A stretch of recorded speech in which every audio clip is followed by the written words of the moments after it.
Hey YouTube, it's Justin Kabelka here, and it's another Morphs 101 from Cape Fear Constrictors. Doing a whole series here with Josh. He's got some awesome animals, and some cool stuff that I want to show you that I actually don't have a lot of myself. So this video itself is going to be about the pastel champagne and champagnes. We're going to talk about what this morph can do, and also the huge variability you can get between animals and even combo animals of this morph itself.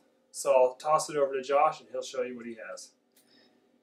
All right, well, here we have two champagne females, and as you can see, there's a great amount of variability in this mutation.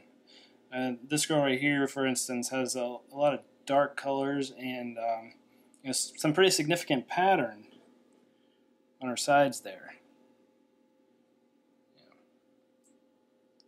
And by comparison, this girl is much brighter, much more yellow.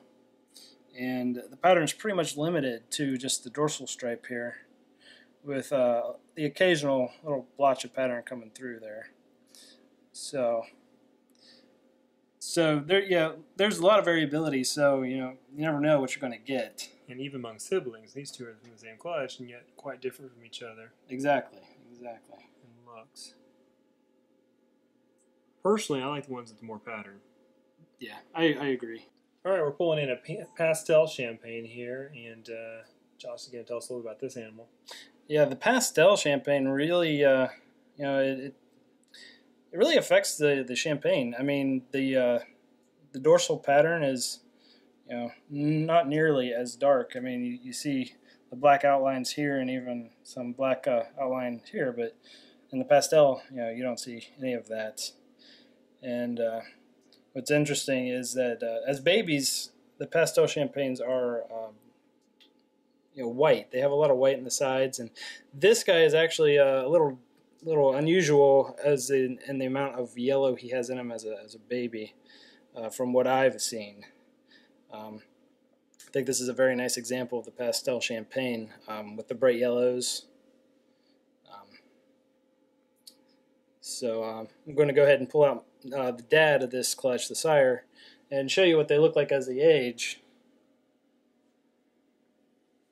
This guy's just about to shed, so he doesn't look optimal, but you can see the yellow comes in a lot heavier.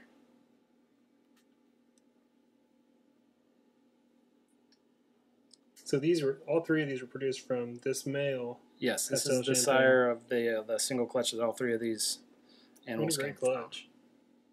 Yeah, I was very happy with that clutch. Out of 5 eggs, I had 3 pastel champagnes and 2 champagnes. Out of 5.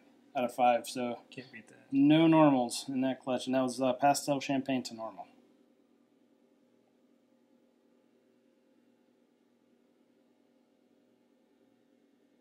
Now, if you're interested in getting into champagnes, you should know that there are some combinations of champagnes that have been shown to cause problems as far as viability and acting weird and such. Off the top of my head, I know the Super Champagne has had issues that's been documented, as well as the Spider Champagne. So if we can get into this project, look into that a little bit. These are very awesome pattern and color combo. There's some neat things with a lot of other stuff.